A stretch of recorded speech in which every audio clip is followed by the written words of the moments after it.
The more that you know about the exam, the better you will be at taking it later on. Ask yourself a few questions whenever you are trying to figure out what do you need to know and when you're researching the exam. What do I even mean by that? What is the format of the exam? Is this an exam that has multiple parts, like the Goethe Institute exam, for instance? There's going to be a reading comprehension portion. There's going to be a writing portion. There's going to be a listening comprehension portion. And the one that is most dreaded of all is the speaking portion. What does the format of the exam actually look like? Are you going to be filling in bubbles on some sort of like a Scantron exam setup? Or is this a digital one? Are you doing it online? All of these kinds of things can feed into your anxiety. And if you know what the format is, you know what you're expecting when you go into the exam room, you will be much more clear-headed about that process, and you won't be caught off guard whenever you walk into an exam and you find out there's a speaking portion to it. If you didn't know there was a speaking portion to it to begin with, that might be a big shock to you. And then whenever it comes to the exam that you're going to take, they give you some sort of prompt that you're supposed to speak to, and you can't do it because you just don't have the mindset set up already to be able to just speak off the cuff. Because usually what happens in like a speaking exam style, somebody gives you a prompt, then you're usually given like 60 seconds, sometimes it's 30 seconds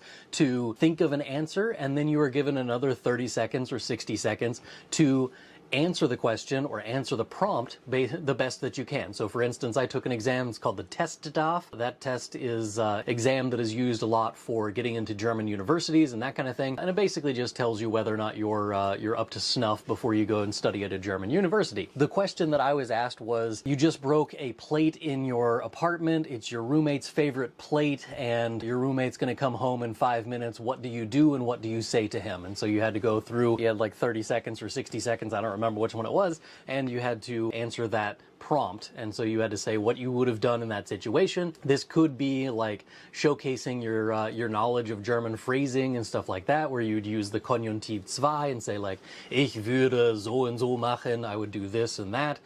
Ich würde ihm sagen, I would say to him this, and then you could say some sort of thing that you say to him. You can add in some transition words. Those kinds of things definitely help, especially with these formats of exams. They're looking for specific things about the way that you answer questions. So the more you know about this kind of thing, the better you will be at the exam itself. Once you know the actual format of the exam, the other thing you should be asking yourself is, what is the content of the exam? In the example of a proficiency exam, you should know like what kind of criteria are they looking for? In your writing, in your essay format, what is it that they're actually looking for? Because it's going to come as a bit of a shock to some people, but they're not actually looking at what kind of like how complicated your sentences are. They're looking for, can you talk about something in the past? Can you talk about something in the future? Can you talk about something in the present? And then can you use transition words? Throw in a nichtsdestotrotz every once in a while. That's nevertheless, by the way, for the non-German speakers here. But you can throw in some transition words in there, throw in some subordinating clauses and more complicated ways of phrasing things in German, because a lot of the time that's the content that they're actually looking for.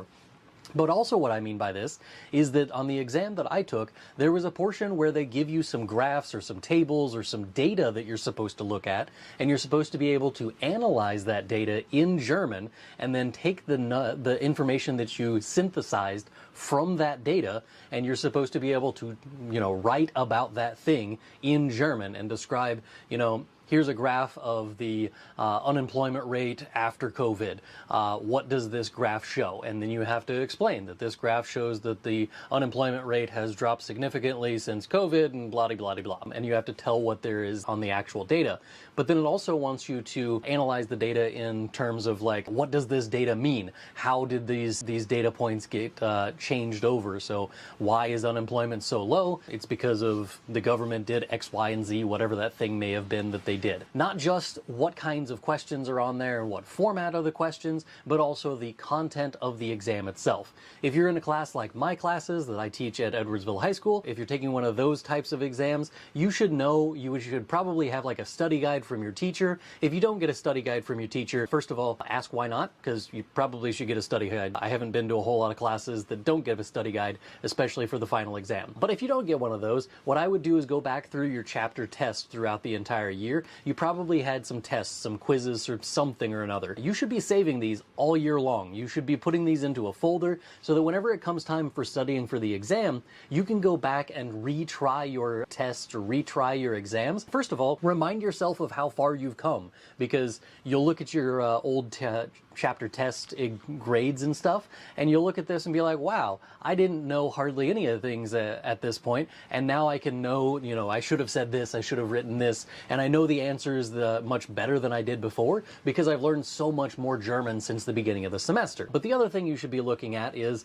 what kinds of questions did the professor ask? What types of questions, what the format of the questions was from previous tests? Because usually what happens is a chapter test is just a smaller version of the exam. And so if you did a chapter test that had this on it or that on it, and you're going into the exam, you should expect the same kinds of questions, because we as teachers are creatures of habit. We're lazy when it comes to changing things up and changing the format. So for my kids, there's always some sort of matching thing. There's some fill in the blanks things. There's some write your own sentences kinds of things as generic questions of like, who are you? Where do you live? Those kinds of things, especially at the lower levels. But then it goes into some questions where I have like parts of a sentence and you have to piece them together. I do these kinds of questions on all of my tests. And so when it comes to the exam, my kids are always like, well, what kind of questions are going to be on the exam? What's on there? And all of that. The format is the same as your chapter tests, because I liken it to going to practice for something. If you are going to practice for an exam, you should be practicing the same way that the exam is going to be. Basically, what's the format of the exam and what is on it, as in what is the content of that exam. If you're looking at a proficiency exam, what kind of content are they looking for you to provide to show that you are proficient in the language? And if you're looking for an actual class, they should provide you with a study guide. If they don't have a study guide, you should make one of your own based off of the things that you learned throughout the semester. Go back through your class notes, look those kind of things over, and figure it out that way.